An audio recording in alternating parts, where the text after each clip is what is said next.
द्वारा स्वप्न का अर्थ बताया जाना। हालेलुया। तब दानियल, जिसका नाम बेलतशस्सर भी था, घड़ी भर घबराता रहा और सोचते सोचते व्याकुल हो गया। तब राजा कहने लगा, हे बेलतशस्सर, इस स्वप्न से या इसके फल से तू व्याकुल मत हो। बेलतशस्सर ने कहा, हे मेरे प्रभु, यह स्वप्न तेरे बैरियों पर और इसका अर्थ तेरे द्रोहियों पर फले।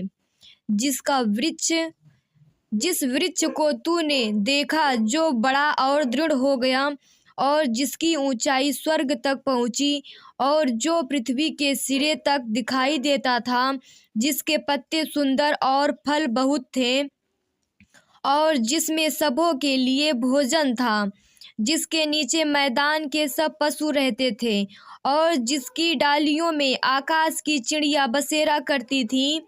हे राजा, वह तू ही है। तू महान और सामर्थी हो गया।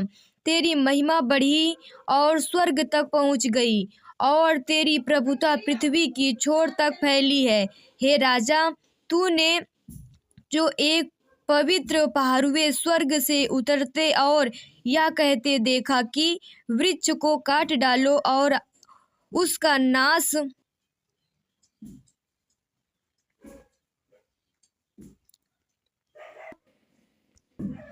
करो, तो भी उसके ठूंठ को जड़ समेत भूमि में छोड़ो और इसको लोहे और पीतल के बंधन से बांधकर मैदान की हरी घास के बीच में रहने दो। वह आकाश की ओस से भीगा करे और उसको मैदान के पशुओं के संग ही भाग मिले, और जब तक 7 युग उस पर बीत ना चुके तब तक उसकी ऐसी ही दशा रहे।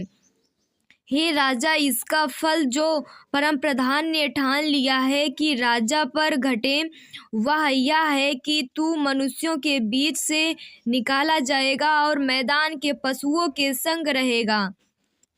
तू बैलों के समान घास चरेगा और आकाश की ओस से भीगा करेगा, और 7 युग तुझ पर बीतेंगे, जब तक कि तू न जान ले कि मनुष्यों के राज्य में परम प्रधान ही प्रभुता करता है और जिसे चाहे वह उसे दे देता है।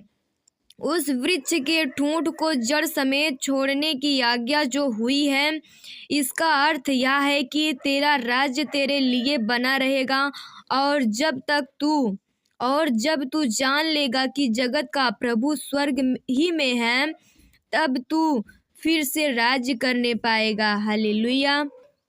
इस कारण हे राजा, मेरी यह सम्मति स्वीकार कर कि यदि तू पाप छोड़कर धर्म करने लगे और अधर्म छोड़कर दीनहीनों पर दया करने लगे, तो संभव है कि ऐसा करने से तेरा चैन बना रहे। हालेलुया।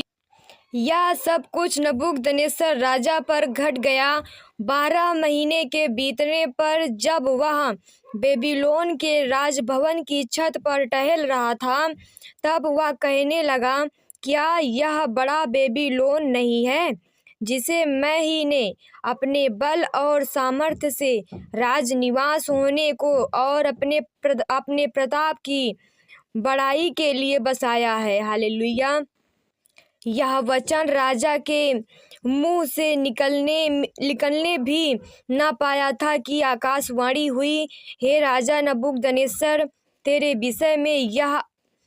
विषय में यह आज्ञा निकलती है, राज्य तेरे हाथ से निकल गया और तू मनुष्यों के बीच से निकाला जाएगा और मैदान के पशुओं के संग रहेगा और बैलों के समान घास चरेगा, और 7 काल तुझ पर बीतेंगे, जब तक कि तू न जान ले कि परम प्रधान मनुष्यों के राज्य में प्रभुता करता है और जिसे चाहे वह उसे दे देता है।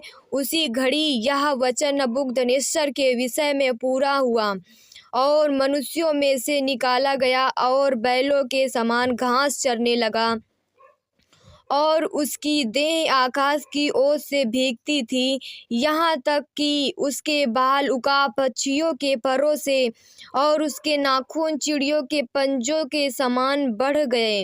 हालेलुया। उन दिनों के बीतने पर मुझ नबूकदनेस्सर ने अपनी आंखें स्वर्ग की ओर उठाई और मेरी बुद्धि फिर ज्यों की त्यों हो गई। तब मैंने परम प्रधान को धन्य कहा और जो सदा जीवित है उसकी स्तुति और महिमा यह कहकर करने लगा, उसकी प्रभुता सदा की है और उसका राज्य पीढ़ी से पीढ़ी तक बना रहेगा। हालेलुया। पृथ्वी के सब रहने वाले उसके सामने तुच्छ गिने जाते हैं और वह स्वर्ग की सेना और पृथ्वी के रहने वालों के बीच अपनी ही इच्छा के अनुसार काम करता है। हालेलुया।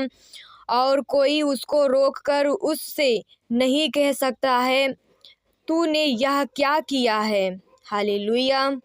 उसी समय मेरी बुद्धि फिर ज्यों की त्यों हो गई और मेरे राज्य की महिमा के लिए मेरा प्रताप और मुकुट मुझ पर फिर आ गया।